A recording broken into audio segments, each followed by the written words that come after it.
Alors, on est dans cette nouvelle série, Développement naturel. Vous avez vu que pour que l'Église puisse avancer et croître, il y a des éléments sur lesquels on doit se fonder. Vous êtes d'accord avec moi?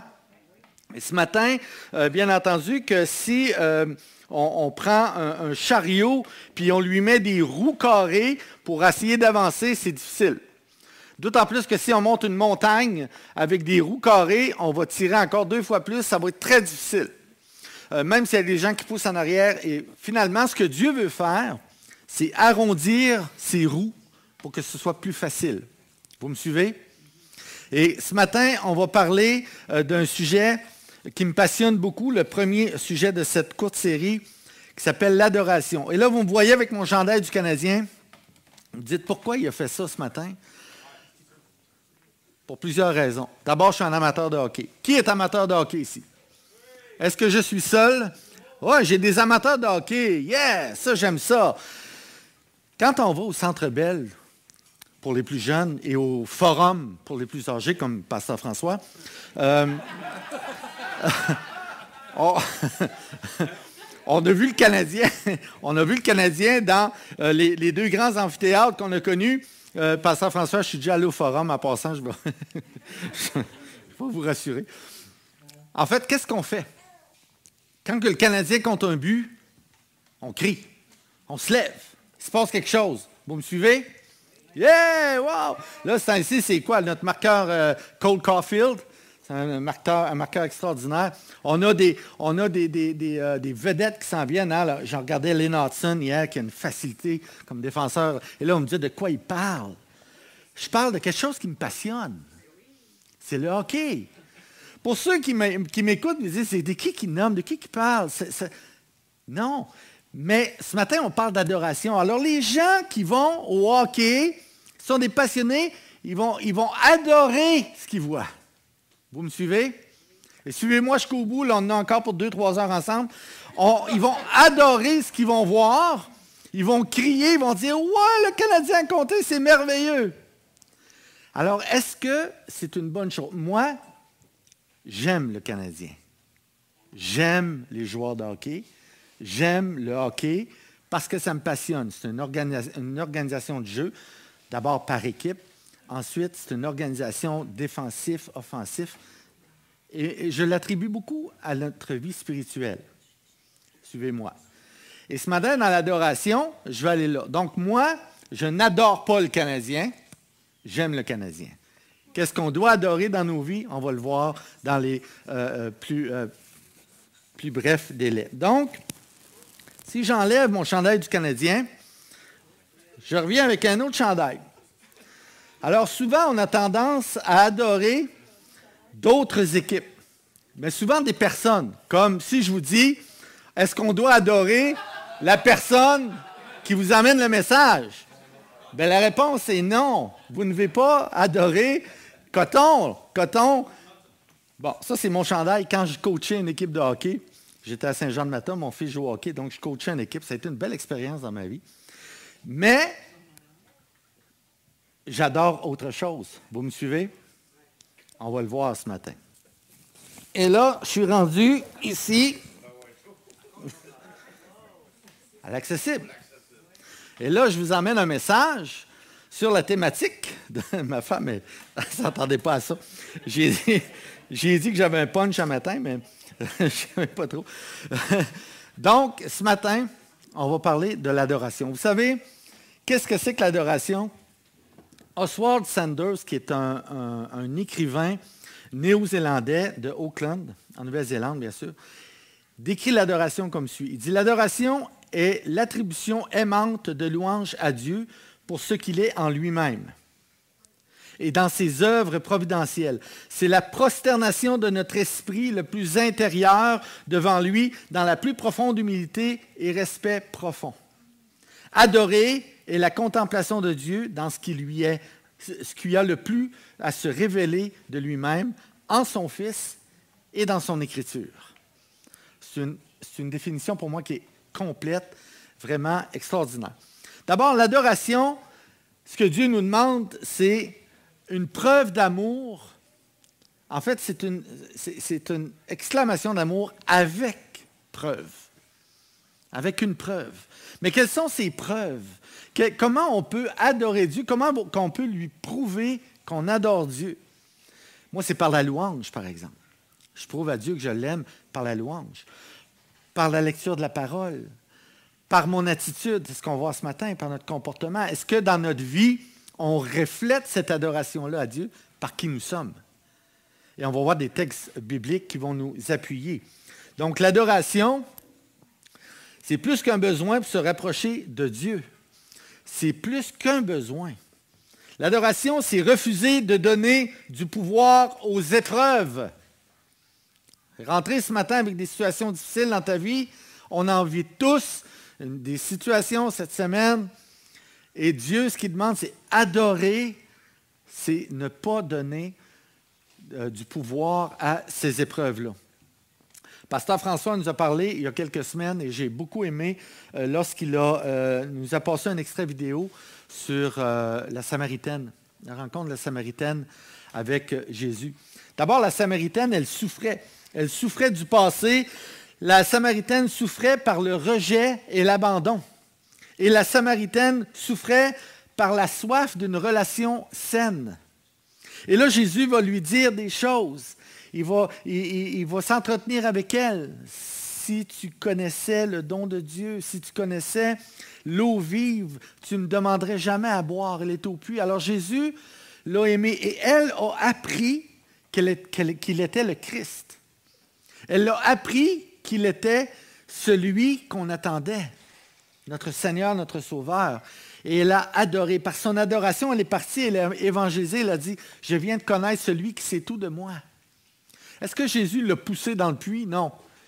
Il l'a gardé, puis il a dit, « Va annoncer qui je suis. » Malgré son passé, malgré qui elle était, malgré son état de pécheur. L'adoration comme déclaration d'amour passe par une relation intime avec Jésus-Christ. Vous êtes d'accord avec moi? Question, êtes-vous inconfortable dans l'intimité? Est-ce qu'on est inconfortable dans l'intimité?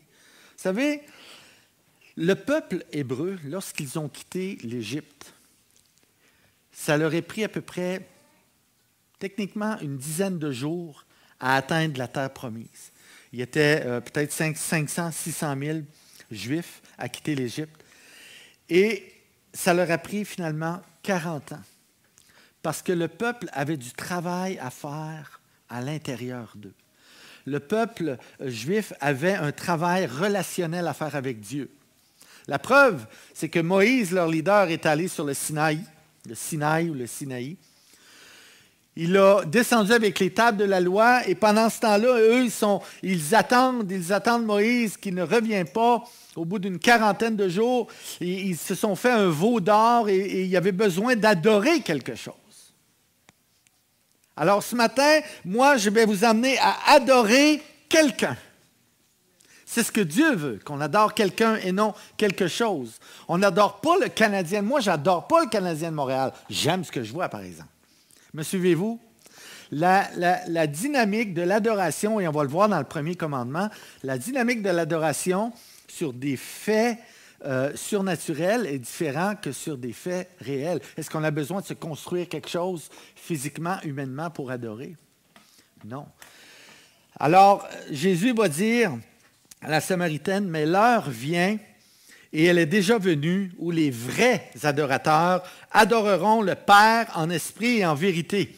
Car ce sont là les adorateurs que le Père demande. Alors, Jean 4, 24, il est avec la Samaritaine. Vous savez, je vous poserai la question suivante. Est-ce que nous sommes de vrais adorateurs? Comment devenir de vrais adorateurs? Comment reconnaître les vrais adorateurs? Adorer est une confirmation que tu acceptes Jésus comme celui qui dirige ta vie. C'est la première adoration. D'abord, l'esprit ici que Jésus parle, c'est l'esprit humain, ce sont nos pensées humaines. La vérité, c'est la parole, la vérité de l'enseignement de Jésus-Christ. Jésus parle à une Samaritaine et elle adore les rituels, exactement comme les Juifs. À tous les années, ils vont faire des sacrifices d'animaux pour expier leurs péchés. Les Samaritains, ils vont se construire des faux dieux, des Baals qu'on appelle dans l'Ancien Testament. Ils vont se construire des tours, ils vont se construire des statues pour adorer quelque chose. Ils ont besoin de quelque chose de tangible. Alors que nous, comme chrétiens, on a déjà quelque chose de spirituel qu'on ne voit pas, mais qui agit dans nos vies. Et c'est là la vraie adoration, les vrais adorateurs. Vous me suivez toujours? L'heure est venue, Jésus va lui dire. L'heure est venue, elle vient et elle est venue. Donc, il parle de lui-même. L'heure est là. Tu as devant toi, Jésus va dire à la Samaritaine, celui qui doit venir, celui qui va sauver le peuple, celui qui va sauver les gens du péché, celui qui va mourir à la croix pour nous. Celui qui va verser son sang pour nous. Et c'est là la vraie adoration. Nous ne sommes pas reconnus par le lieu où nous adorons. Nous sommes reconnus par celui que nous représentons par notre adoration. Avez-vous compris ce que je viens de dire? Il y a un silence. Je vais répéter, d'accord? Nous ne sommes pas reconnus par le lieu où nous adorons. Donc, le lieu n'a pas d'importance. Dieu veut des vrais adorateurs. Et on va le voir tantôt, le où, le quand et le comment. Nous sommes reconnus par celui que nous représentons par notre adoration, c'est-à-dire Jésus-Christ. Nous sommes reconnus par lui. Alors, adorer, nous rapproche de Dieu, 2, nous rapproche des autres, et 3, nous rapproche de notre cœur. Jésus a écrit, tu aimeras le Seigneur ton Dieu de tout ton cœur, de toute ton âme et de toute ta pensée. Matthieu 22. C'est le premier et le plus grand des commandements. Alors ta pensée, c'est l'esprit humain. Exactement ce que Jésus parlait à la Samaritaine, en esprit et en vérité. Tes pensées. Tu vas adorer par tes pensées humaines. Tu vas tout mettre tes pensées vers Dieu. Et voici le second qui lui est semblable, tu aimeras ton prochain comme toi-même. Et c'est là le défi de la vraie adoration. Lorsque nous soupirons à atteindre l'adoration par l'écoute, par le silence, par la louange, vous découvrirez une paix qui vous élèvera à un niveau relationnel avec Dieu qui est unique. Vous êtes d'accord avec moi? Moi, depuis 20 ans, je fais de la louange. Depuis 20 ans, j'ai vu des cœurs se transformer par la louange. J'ai vu des cœurs lâcher des addictions, des faux dieux, ce qu'ils adoraient dans leur vie. Parce que nous, comme êtres humains, et je vais être un peu cru, on a cette facilité à vouloir adorer des choses. Et avec l'avènement des réseaux sociaux, avec l'avènement de toute la technologie, téléphone cellulaire, est-ce que c'est plus facile des fois d'être sur son cellulaire que de prendre un temps avec Dieu? Est-ce que c'est plus facile de gamer, de jouer, que de prendre un temps avec Dieu? Est-ce que c'est plus facile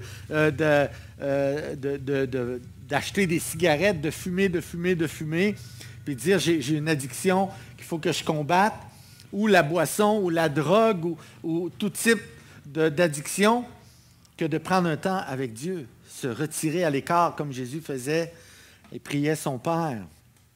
Alors, lorsque nous soupirons à atteindre l'adoration par l'écoute et le silence, la louange, on va découvrir cette paix qui va nous élever à un niveau relationnel avec Dieu qui est unique. Comment cultiver cette intimité avec Dieu? Ce n'est pas facile, l'intimité. Vous êtes d'accord avec moi? Parfois, on est inconfortable dans l'intimité. Mais Dieu veut qu'on soit intime avec lui. Donc, c'est un défi pour nous comme êtres humains. Mettre de l'ordre dans tes pensées. C'est la première chose à faire. Est-ce que tu aimeras le Seigneur ton Dieu de tout ton cœur, de toute ton âme, de toute ta pensée? Donc, il faut mettre de l'ordre dans nos pensées pour arriver à une adoration saine, équilibrée et amoureuse envers Dieu. Il faut accepter que nos combats sont vaincus en remettant tout à Dieu. Et lorsque nous prions et louons, nous développons un lien unique avec Dieu. Est-ce que vous priez chaque jour? Moi, mes parents m'ont appris à prier. Tu pries le matin, puis tu pries le soir en te couchant. le matin puis le soir. C'était comme ça. On priait le matin, puis des fois le jour, ça dépend du moment, des situations. Mais bref, on avait un temps, le matin et le soir. Mais Dieu nous dit, j'ai pas de temps. J'ai pas de temps. Il va dire, quand tu pries, on va le voir tantôt, quand tu pries. Alors on ne dit pas quand tu pries, tu vas prier là, tu vas prier. Quand tu pries, la prière, c'est quelque chose de fondamentalement dans notre être, dans notre personnalité, c'est qui nous sommes. Je peux aller souper avec des amis et par mon attitude et mon comportement, je peux être en adoration avec Dieu, par qui je représente. Vous me suivez toujours? Où, quand et comment?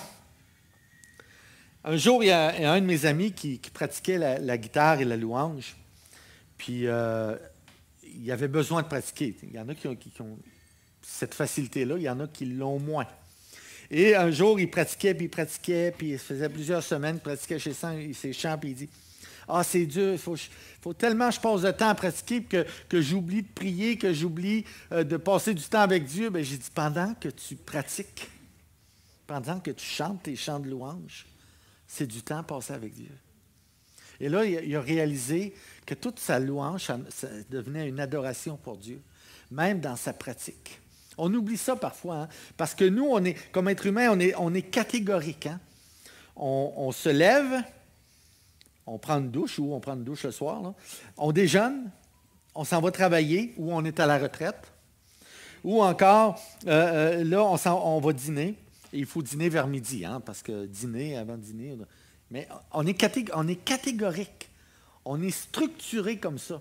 Alors que Dieu, lui, ce n'est pas un Dieu très structuré dans la façon d'adorer. Pourquoi adorer? Quand adorer? Il dit, vous m'adorez par qui tu es, par qui vous êtes, quand tu veux, comment tu veux. Je reçois ta prière, je reçois ton adoration. Vous êtes avec moi toujours?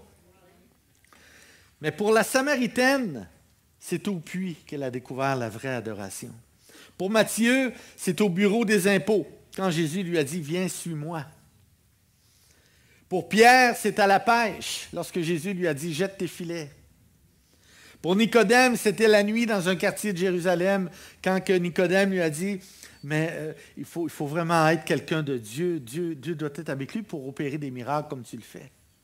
Nicodème, un homme de loi. Pour Paul, c'est sur le chemin de Damas. Pour toi, ce matin, cette relation avec Jésus a commencé où? C'est quand tu as dit, ah, je suis bien, je veux suivre Jésus, je suis confortable dans cette relation-là. Il y a un moment marquant dans votre vie. Est-ce que c'est il y a 2 ans, il y a 10 ans, 15 ans, 20 ans? Nancy nous disait, ça fait plusieurs décennies. Est-ce que c'est aujourd'hui? Ça peut être aujourd'hui. Adorer n'est pas un phénomène mystique incompréhensible. Écoutez-moi bien, là. Adorer Dieu, ce n'est pas un phénomène mystique incompréhensible. Adorer, c'est un moment fantastique, compréhensible, où il se passe des choses incompréhensibles. C'est ça l'adoration. As-tu déjà été touché par Dieu dans ta voiture? Moi, un jour, j'écoutais de la louange dans la voiture, puis c'était tellement fort, mon épouse était avec moi, puis on circulait, c'était le soir, l'été, il faisait beau. Et là, on est arrivé dans un endroit où il y avait plein de lucioles. Ça flashait partout, puis on écoutait de la musique chrétienne, puis c'est un moment que je me souviens encore. Adorer peut passer par des situations que tu vas vivre dans ta vie. As-tu déjà été touché chez toi?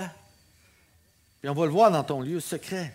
Pour Dieu, le lieu, le moment, le comment, ou le où, le quand et le comment, ça ne sera jamais, jamais, jamais un hasard.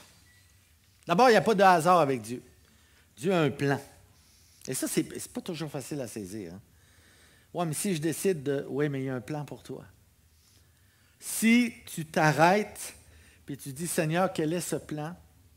Et vous savez que nous autres, comme êtres humains, on a horreur du vide.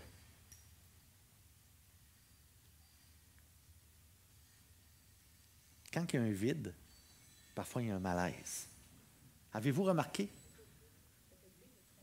Le vide doit être comblé pour l'être humain. Alors que Dieu, lui, Il n'y a pas de temps, il n'y a pas de comment, il n'y a pas de où. Lorsque tu pries, écoute. L'écoute, c'est une des plus grandes vertus de l'être humain. Tous les psychothérapeutes, qu'ils soient chrétiens ou mondains, vont vous parler de l'écoute. Pour ceux qui sont mariés depuis plusieurs années, votre femme vous a sûrement dit « Tu ne m'écoutes pas ». Un jour, elle vous a sûrement dit « Tu ne m'écoutes pas ». On a besoin d'être écouté, mais Dieu veut que tu écoutes, parce qu'il y a des choses à te dire, il y a des choses à t'enseigner, il y a des choses à mettre sur ton cœur. Et là vient la vraie adoration. Pour Dieu, le lieu, le moment ne sera jamais un hasard. Retiens ça ce matin. Dieu est le meilleur planificateur pour arriver à toucher ton cœur. Tu es peut-être dans ce lieu ce matin, tu es appelé à développer ton intimité avec Jésus-Christ. Il ne faut pas craindre le silence. Parce que le silence devient parfois une prière extraordinaire pour Dieu. Parce que c'est là que tu écoutes. Que Dieu veut prendre toute la place. Et voici, c'est là que prend la vraie adoration. Où Jésus nous dit une parole dans Matthieu 6,6. C'est dans mon lieu secret. Mais quand tu pries, alors je vous disais tantôt, quand tu pries, il n'a pas dit lorsque tu pries le matin, lorsque tu pries le soir, lorsque tu pries la nuit, quand tu pries. Ça veut dire qu'il n'y a pas de temps déterminé pour prier Dieu. Entre dans ta chambre. Le mot chambre, dans le grec, c'est tameion, qui signifie un lieu privé. Un petit lieu privé. Est-ce qu'il y en a qui ont vu le film War Room ou La chambre de prière? Un film où la dame est une dame de prière extraordinaire. Elle a son petit lieu privé, qui est son lieu secret. Et là, il y a plein de post-it de sujets de prière pour les gens. Est-ce qu'on a ce type je ne vous dis pas de vous acheter des post-it là, chez Bureau en gros, en sortant d'ici tout à l'heure, là, mais est-ce que vous avez ce lieu-là où vous vous rassemblez avec Dieu dans votre maison, dans votre lieu secret? Est-ce que vous avez ce lieu? Entre dans ta chambre, ferme la porte et prie ton Père qui est là dans le lieu secret. Le lieu secret, ce n'est pas le lieu physique. Le lieu secret, c'est tes pensées. Prie ton Père qui est là dans tes pensées, dans ton lieu secret. Et ton Père qui voit dans le secret te le rendra.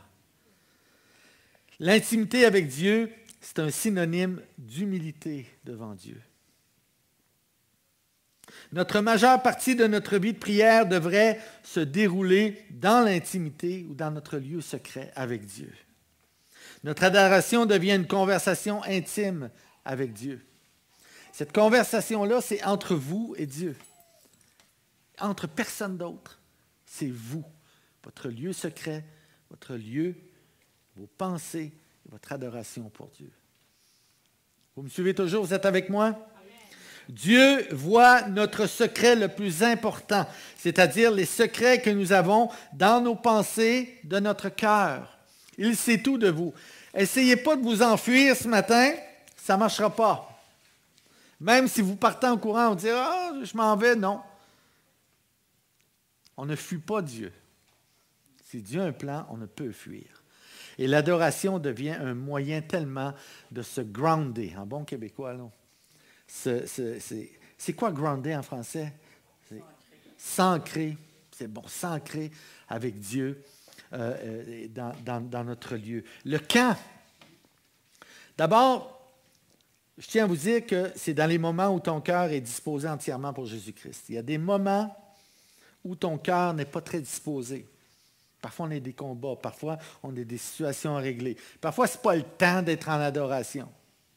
Si tu as une chicane avec un magasin parce que tu n'es pas content de tes électroménagers, ce n'est pas le temps d'aller en adoration. Là, j'entends des gens dire, tu n'aurais pas dû les acheter là, tu aurais dû les acheter là, tu aurais dû les acheter là. Le quand. Vous pouvez adorer Dieu en contemplant sa création, les couleurs et les arbres. C'est extraordinaire. Et moi, je vous invite à prendre une marche de santé spirituelle. Hier, on est allé marcher dans le bois, Nancy et moi. Puis quand tu rentres dans le bois, les arbres sont majestueux, hein, les hêtres, les pins, les érables, c'est gros, tu es en dessous, tu vois les couleurs, c'est magnifique. Tu respires et c'est un temps de bonheur. Et c'est un temps d'adoration pour Dieu. Quand je vois la création de Dieu, la fidélité de Dieu dans sa création.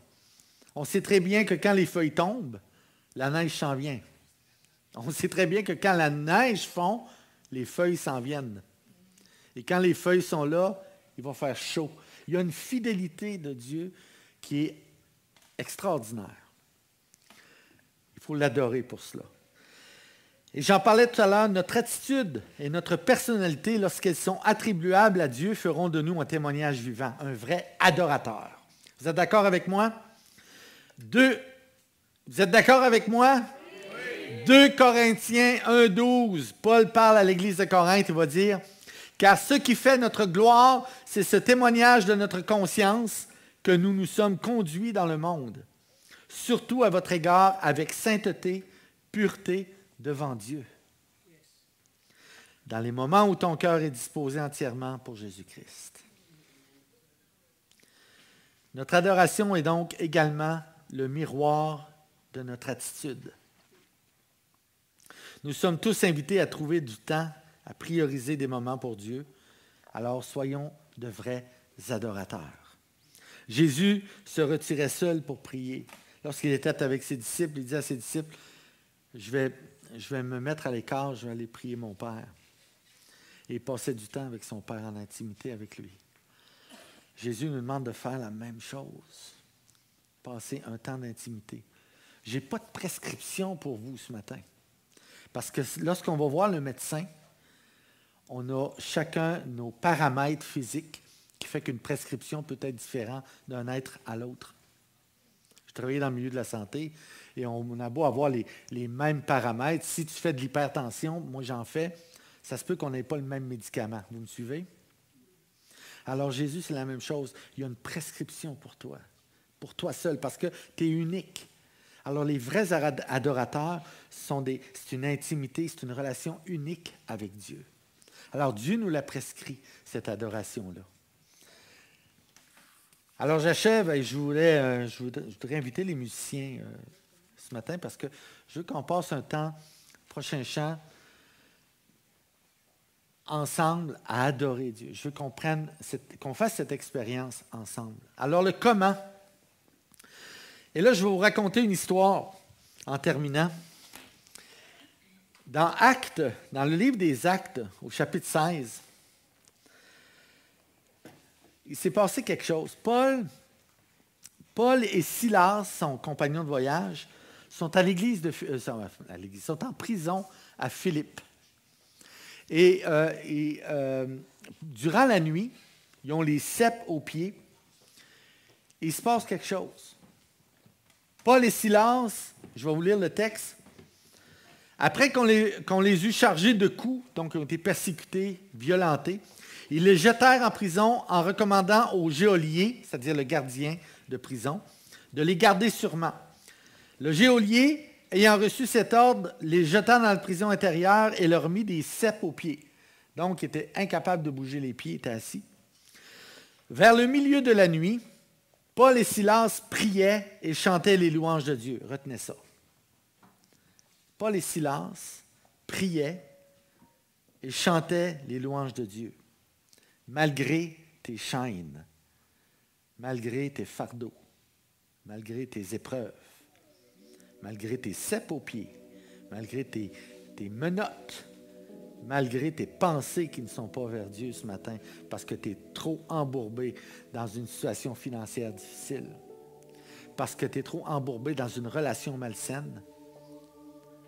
Tu pries et tu loues le Seigneur. Je veux qu'on fasse l'expérience ensemble ce matin. Et les prisonniers les entendaient. Ouh! Les prisonniers les entendaient. Les prisonniers ont les ceps aux pieds, sont en prison. Ils ne font qu'entendre Paul et Silas. Tout à coup, dites-le avec moi, tout à coup, il se fit un grand tremblement de terre. Regardez ce qui va arriver. La prison est ébranlée. Toutes les portes vont s'ouvrir. Les liens de tous les prisonniers vont être rompus. Parce que les prisonniers les entendaient. Alors ce matin, tu es rentré dans ce lieu et tu as entendu la louange. Et tu vas ressortir avec une vision nouvelle, tes pensées, une pensée d'adorateur. Vous êtes d'accord avec moi? Alors le geôlier se réveilla et lorsqu'il vit les portes de la prison ouvertes, il tira son épée pour aller se tuer, pensant que les prisonniers s'étaient enfuis. Parce que s'il n'avait pas fait son travail, bien sûr, c'est lui qui aurait mangé le coup. Hein? Mais Paul cria à ce geôlier d'une voix forte, « Ne te fais point de mal, nous sommes tous ici et gardez ce qui va se passer. » Alors le geôlier, ayant demandé de la lumière, entra précipitamment et se jeta tout tremblant aux pieds de Paul et Silas. Ils n'ont plus le cep aux pieds, ils sont libres. Il les fit sortir et dit, « Seigneur, que faut-il que je fasse pour être sauvé? » Paul et Silas vont répondre, « Crois au Seigneur Jésus et tu seras sauvé, toi et ta famille. » Crois au Seigneur Jésus. Crois. Alors ce matin, crois, tu es appelé à simplement mettre ta vie et ta foi en Jésus-Christ. Seigneur, je crois en toi. Je sais que tu peux venir dans ma vie. Je sais que tu peux changer la situation dans ma vie. Je sais que tu peux guérir cette situation-là. Je sais que tu peux le faire parce que tu es plus fort que moi et que tu as un plan pour moi. Alors, Paul va dire aussi à Timothée, parce que nous sommes libres, parce que nos menottes et nos chaînes sont tombées, Paul va lui dire, « Je veux donc que les hommes prient en tout lieu, en élevant des mains pures, sans colère ni mauvaise pensée. Parce qu'une pensée pure devant Dieu devient la vraie adoration. » L'adoration apporte la guérison des cœurs, mes amis. L'adoration élimine la colère et les mauvaises pensées. L'adoration vous rend libre. L'adoration vous rend libre. Alors tu dis à ton voisin, tu es libre ce matin.